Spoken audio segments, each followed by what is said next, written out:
Amen.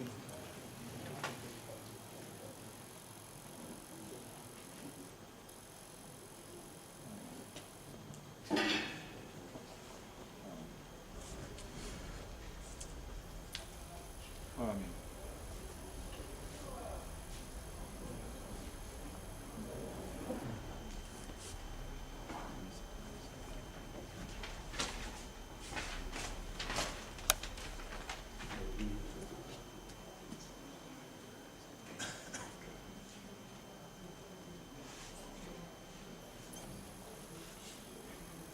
La semaine précédente, nous avons eu ensemble une longue discussion. Bien entendu, je ne vais pas revenir sur certains passages de cette discussion, mais il n'a eu de cesse de me répéter à chaque fois, petit, il faut se battre. Oui, se battre. Voilà le verbe qui affectionnait tant. Pour lui, pour prétendre au minimum, l'homme doit toujours faire le maximum. Il considère toujours, dans un pays en fait qui n'est pas le nôtre, que rien n'est écrit d'avance, que rien n'est acquis d'avance. Pour lui, en fait, il faut toujours qu'on se batte, d'abord pour se faire accepter, mais également pour nous imposer. C'est la seule condition sine qua non pour continuer à faire vivre à paix. Je termine en fait, moi je l'avais dit lors de la cérémonie de vœux avec les collègues, que pour honorer sa présence, sa mémoire, pardon, nous sommes dans l'obligation de tout faire pour garder cette structure. Malgré en fait la crise et malgré les difficultés économiques où beaucoup d'entreprises sont en train. Je dirais aussi à sa famille, notamment à ses enfants, que APF sera toujours là pour eux. Nous leur apporterons toute notre assistance et toute l'aide à chaque fois qu'ils sont dans le besoin. Merci.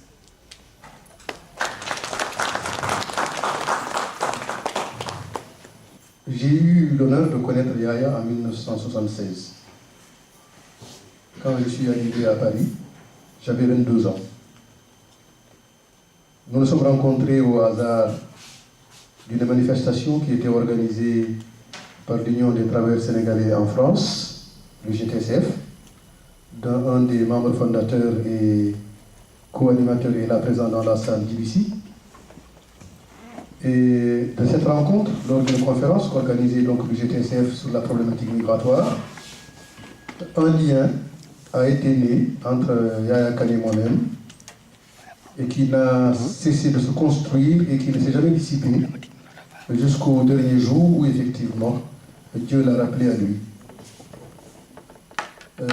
Présenter Yaya est très compliqué, mais nous allons essayer de dire ce que nous savons, dans la mesure où le réseau dans lequel était Yaya était un réseau pluriel et multiforme, où chacune des parties croyait se l'approprier exclusivement. Les personnes qui ont eu des parcours avec Yaya, de manière individuelle ou collective, ont à des moments importants imaginé qu'ils étaient les seuls à connaître véritablement Yaya. Alors que la réalité prouve toute autre chose. Donc Yaya Kane est originaire du village de Ndouloumadji Dembe. Un des deux Ndouloumadji, parce qu'il y a deux Ndouloumadji, un Ndouloumadji Dembe et un Ndouloumadji Founébé. Ndouloumadji Dembe vous ressemble à Moumbari. C'est de là qu'est né Yaya Kane le 15 janvier 1947. Comme beaucoup de jeunes du Fouta, de son village, il n'a pas eu la chance d'aller à l'école de manière très précoce, comme certains d'entre nous. Mais je crois que son parcours n'avait rien à envier à cette scolarisation précoce. Il a été beaucoup plus arabisant. Il a été conduit à l'école coranique, qui était donc l'une des voire les plus répandus en matière d'éducation et de formation au niveau de cette région. Après ses études coraniques au village, donc Yahya est parti à Dakar. De Dakar, donc, dans la migratoire, Yahya est parti en Libye. Il est resté longtemps en Libye, où il a étudié, donc dans les écoles libyennes, de manière arabisante, parce que Yahya est avant tout en arabisant. C'est une des séquences importantes de sa vie. Il a quitté donc la Libye en 1969, quelque temps après le coup d'État contre le roi Idriss, et l'arrivée de Mohamed El-Khadafi donc à la présidence libyenne. Il arriva en France en 1970. Des témoins de son périple de la Libye jusqu'en France sont vivants dans un de ces années particuliers. Mamadou Anne, il n'est pas dans la salle ou il n'a pas pu être là, qui pour des raisons de santé j'ai appris, mais pour des raisons de santé il n'a pas pu être là aujourd'hui. Mais ce serait bien si s'il était là, nous aurions eu là une version, un témoignage particulièrement fécond de ce processus, de cette transmigration qui a conduit donc Yahya, comme beaucoup de jeunes originaires de la vallée du fleuve Sénégal ou d'autres régions du Sénégal, à migrer de leur village vers la métropole dakaroise et de Dakar vers les autres métropoles africaines et de ces métropoles vers la France.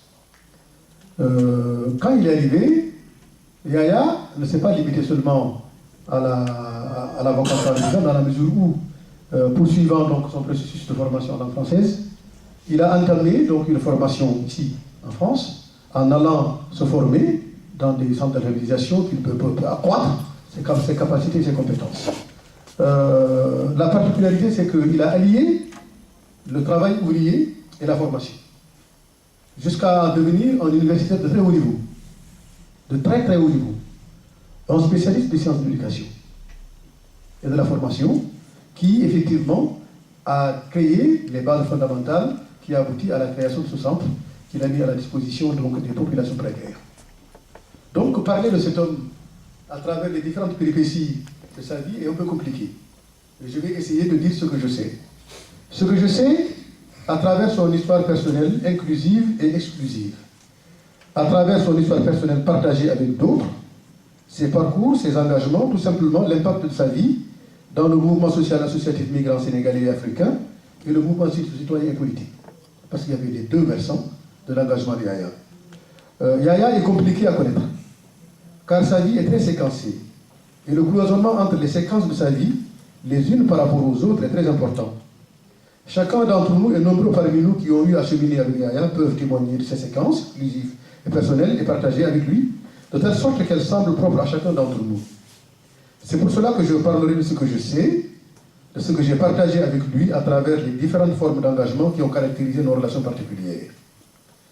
Celles-ci sont d'abord celles du grand frère ou petit frère, qui a participé pour beaucoup à mon éducation politique, à l'ami qui était disponible à chaque fois que le besoin, du vulgarisateur des associations villageoises du développement et des associations intervillageoises du développement, et leur logique de participation et de construction de modèles de démocratie participative impliquant les diasporas et les villages d'origine ou les régions. Ça, c'est une étape particulièrement importante. Je crois qu'en 1970, quand il est arrivé, donc l'association de Boulevard Dembe en France, selon les anciens modèles de caisse traditionnelle, s'est transformée en une véritable entreprise de développement villageois. Et que l'implication et l'impulsion de Yahya a été un des éléments déterminants. Dans les années 80, lorsqu'il y a eu cette séquence vulgarisée par l'UGTSF, l'Union Générale du Travail Sénégalais en France, sur les AVD, les associations villageoises de développement, ou les AIV, les associations intervillageoises de développement, qui impliquaient la prise en charge des besoins des villages par les migrants en tant que financeurs, mais surtout aussi en tant que ressources humaines, susceptibles de permettre un décloisonnement local qui suppléait au manquement des autorités publiques sénégalaises dans la prise en charge des besoins prioritaires de nos citoyens.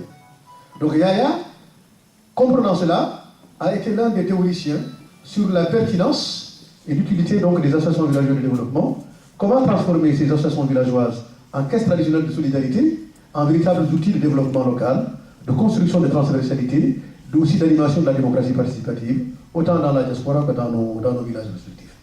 Et celles que je connais de Yahya peuvent se résumer en trois mots. Trois qualités qu'il avait: volonté, patriotisme, générosité. C'est sa volonté inébranlable qui lui a permis de satisfaire cette soif de savoir qu'il a animée dès son jeune âge. En effet, n'ayant pas été inscrit à l'école française, Yaya se rend à Dakar comme beaucoup de jeunes du village pour chercher du travail. Travaillant le jour, il suit des cours d'histoire en arabe et en français. En 1968, il quitte le Sénégal pour la Libye, où il étudie à l'université de Benghazi jusqu'en 1970, année du coup d'État de Kadhafi. C'est alors qu'il se rend en Italie puis en France. Là aussi, tout en travaillant, il poursuit ses études et réussit par la seule volonté à parvenir jusqu'au doctorat en sciences de l'éducation. Avant d'atteindre le niveau de la nation, le patriotisme se signale d'abord au niveau local. C'est pourquoi Yaya est, avec une dizaine d'autres, membre fondateur de l'association des ressortissants de Ndouloumadji en France, qui a réalisé au village plusieurs ouvrages d'utilité publique, réalisations auxquelles il est étroitement associé. Des puits, des écoles, un dispensaire, un bureau de poste, un collège, un lycée, aménagement et équipement de périmètres irrigués. Ainsi, pour la construction du lycée de Ndouloumadji, alors que l'association avait demandé une cotisation exceptionnelle de 200 €, Yaya en a donné 1000. Mieux, grâce à un financement qu'il a pu obtenir, l'association des femmes de Ndouloumadji dispose d'un centre de formation. C'est ce patriotisme-là qui l'a conduit à s'engager politiquement pour un Sénégal toujours meilleur. Et c'est dans ce cadre, certainement, que beaucoup d'entre nous ici l'ont connu et apprécié. Le patriotisme, c'est aussi et surtout un don de soi, une forme de générosité. C'est pourquoi, même s'il n'était pas le plus fortuné du village, parents, proches, amis ou anonymes ont bénéficié de sa discrète générosité. L'exemple le plus connu est celui de la prise en charge presque totale de l'organisation du ziara annuel qu'organise la famille Khan à Ndouloumadji. Il prenait en charge le transport et la restauration de tous les ziaras. En terminant, je dirais que sa vie, comme celle de beaucoup d'autres patriotes, aura été un combat pour le mieux-être de son village d'origine, pour le mieux-être du Sénégal, pour le mieux-être de tous. Et merci aussi à la LD d'avoir associé aussi les assises nationales à cet hommage, parce que Yaya, en tant que militant associatif, militant politique, ne pouvait pas aussi ne pas être présent dans ces travaux donc, des assises nationales. Et dès juin 2008, quand les assises se sont lancées en France, au Sénégal d'abord et en France, Yaya était présent. Dès le début, et Yaya était présent avec nous dans la structuration de ces assises en France. Et durant 6 mois, il n'a eu de cesse à travailler. Il a occupé le poste donc, de responsable de la commission chargée de l'immigration. Et tout son parcours, justement, prouve qu'il était bien à son poste, justement, pour coordonner les activités de cette commission chargée de l'immigration, où il a pu faire profiter de ces réseaux.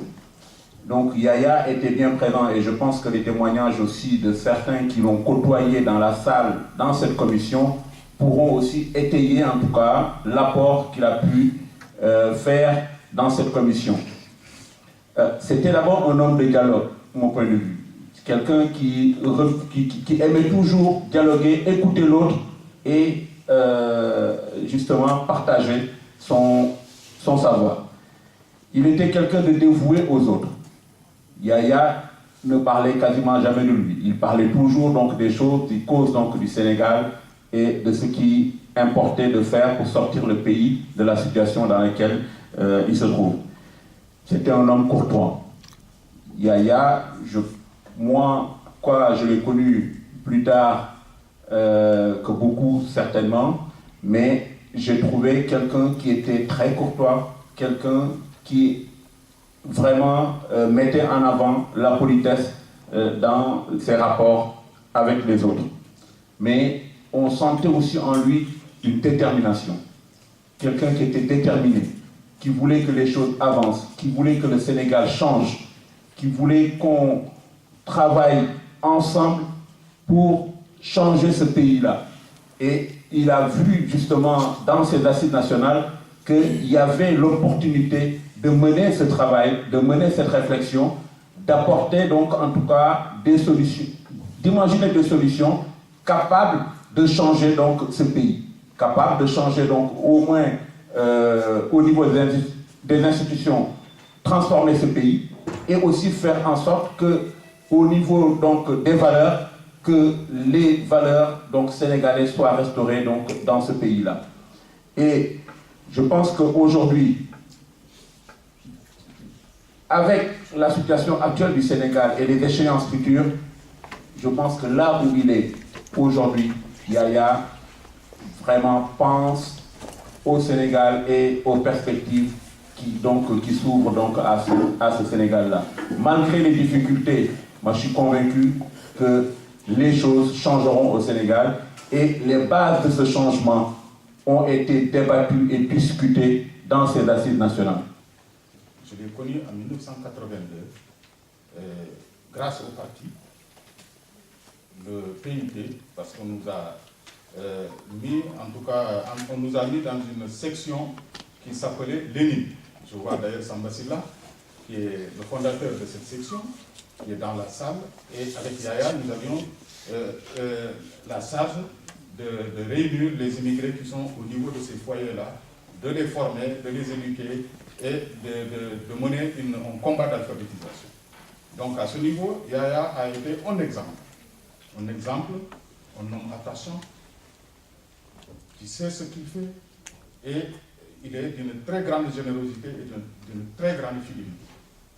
Donc à ce niveau-là, c'était les directives du parti, parce que tout militant du PIT à l'époque devait non seulement appartenir au parti, mais aussi appartenir à un syndicat ou à une association.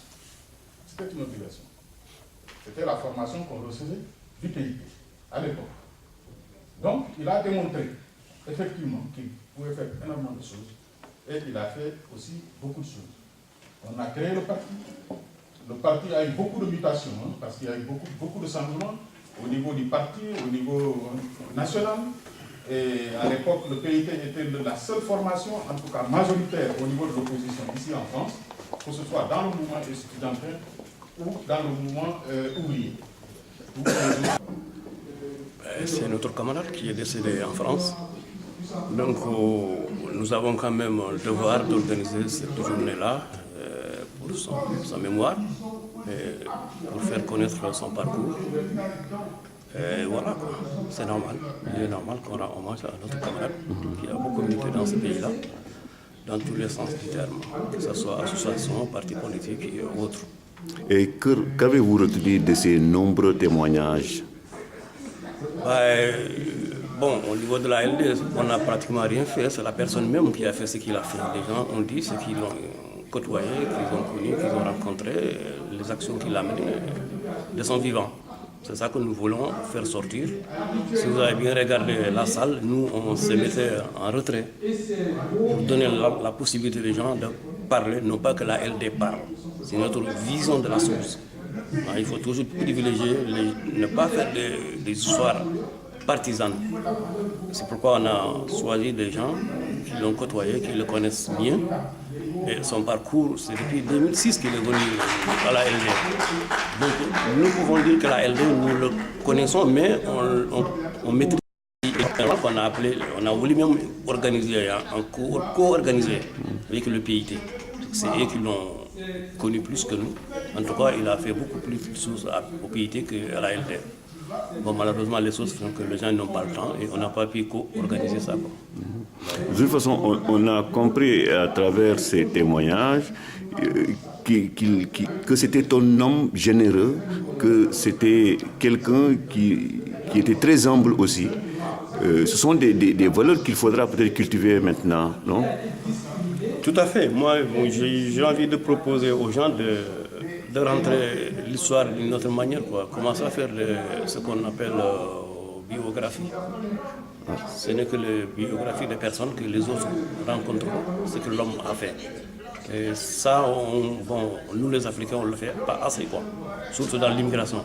Mais je pense qu'il faut mettre dans cette histoire-là, écrire une biographie de la personne. et pour que les gens demain puissent savoir qu'est-ce que l'homme a fait. Ça, c'est important. Voilà.